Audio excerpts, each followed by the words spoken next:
Hello, I'm Pastor Scott Ingram from Omega Baptist Church in White Pine, Tennessee, and I'm glad you could join me as I discuss what seems to be a big difference in the King James Version and in the New King James Version. We see this concern in a meme that has been presented on the internet.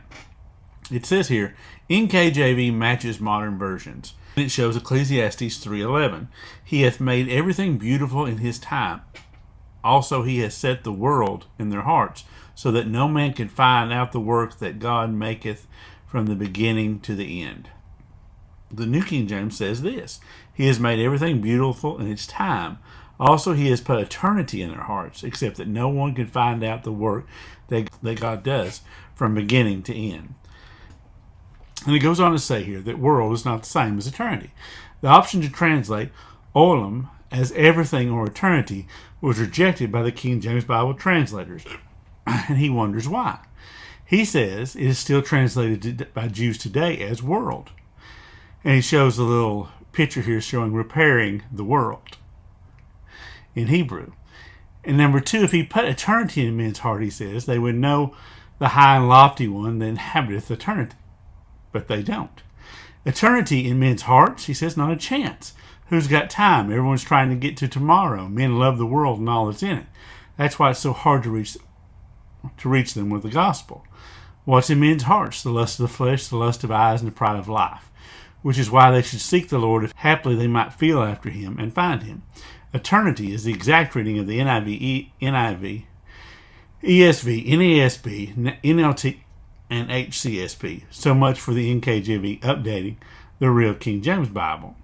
Now, it is the Septuagint, the Greek translation of the Scriptures, that references this as world, not really the Jews. The Greek Septuagint says this: He has also set the whole world in their heart, that man may not find out the work which God has wrought from beginning even to the end. The Tanakh of 2004's commentary by Rashi says this: He has made everything beautiful in its time. Also the wisdom of the world he put in their hearts, save that man should not find the deed which God did from beginning to end. But what are they all saying here? The wisdom of the world, not the world. Some people say it's just nonsense to have these two different ideas here. But what if the inspired Hebrew word actually has a nuance of different meanings, as most words in the languages do? Let's take a look at my handy-dandy Olive Tree Bible app and see what's been translated there.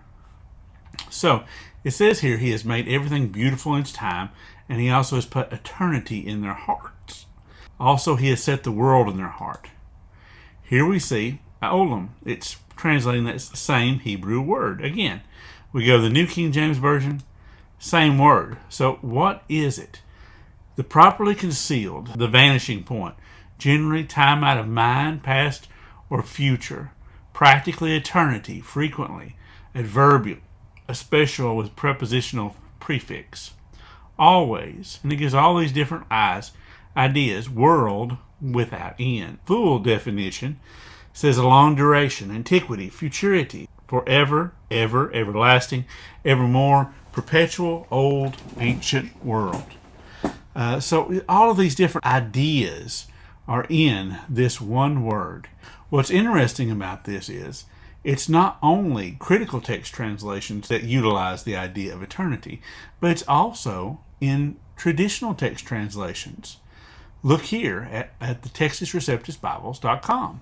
Now here we see Bibles that were before the King James Version was translated. The Matthew's Bible, 1537, the Great Bible, 1539, and the Bishop's Bible of 1568. What do they say at Ecclesiastes 3:11? Here we see, all this hath he ordained marvelously goodly to everything his due time. He hath planned ignorance also in the hearts of men, that they should not find out the ground of his works. So ignorance is the word here being translated. He hath planned ignorance also in the hearts of men, that they should not comprehend the ground of his works. And over here, we see he hath planned ignorance also in the hearts of men. None of these translations were making mention of world, but ignorance instead. Now, here's some more modern translations of the traditional text. Young's literal translation of 1862, the Julius Smith translation of 1876, and Green's literal translation of 1993. What do they have here at 3:11? The whole he hath made beautiful in its season, also that knowledge he hath put in their heart, without which man findeth not out the work that God hath done, from the beginning even to the end. Here in the other translation it says, also he hath gave hidden time in their heart. Over here to Green's 1993 edition, he has set eternity in their heart, without which man cannot find out the work that God makes from the beginning and to the end. So why is there such a nuance of meanings being shown in this one Hebrew word? Well, the word translated as Hebrew is much debated regarding its translation in this passage. The word olam can be translated as darkness, eternity, or the future. The use of this word could indicate darkness in the sense of ignorance, contrasting this concept with what follows in verse 11. Yet no one can fathom what God has done from the beginning to the end. That's why you saw that in those earlier translations before the King James Version. It could be that Solomon is contrasting human ignorance with God's perfect wisdom.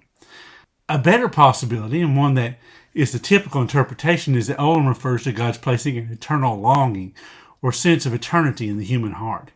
Taking this understanding to be the correct one, Ecclesiastes 3:11 affirms the idea that humans operate in a different way than other forms of life. We have a sense of eternity in our lives. We possess an innate knowledge that there is something more to life than we can see and experience in the here and now. And the larger context of the chapter actually helps aid our understanding of verse 11. Verse 3:1 says there's a time for everything and a season for everything under the heavens. The next 7 verses list these series of contrasts of love and hate, scattering and gathering, tearing and mending, weeping and laughter. And then comes verse 11. He has made everything beautiful in its time. In other words, life is comprised of opposite experience in a balance, and God's appointed to each time a season, and each season is to be considered as a part of the whole. So seasons come and go, but does anything in this life truly satisfy? Eternity is playing in our hearts, and we long for that. That's what we're longing for. Life is just for a short amount of time, but we all know there's something past this life. He's hidden eternity in our hearts. He's hidden it there. We have a divinely implanted awareness that the soul lives forever, and the world is not our home. It is never meant to be a complete home. We are beings made for eternity, made in the image of God, made to live forever, and it's hidden there within our hearts. I hope this has given you a little bit of understanding of why the New King James Version chose eternity, why the King James Version chose world, and all these different nuances of meaning. That's the beauty of understanding the original languages and studying them out. You get the fuller picture of what God was trying to say in a word that was used so many thousands of years ago. And that just gives you a sense of awe and wonder when you think how God worked all these things out in his eternal great plan to bring humanity to himself. I hope this was helpful. If you have any comments or questions about it, please don't hesitate to write a comment below, and I'd love to get back to you. Thank you.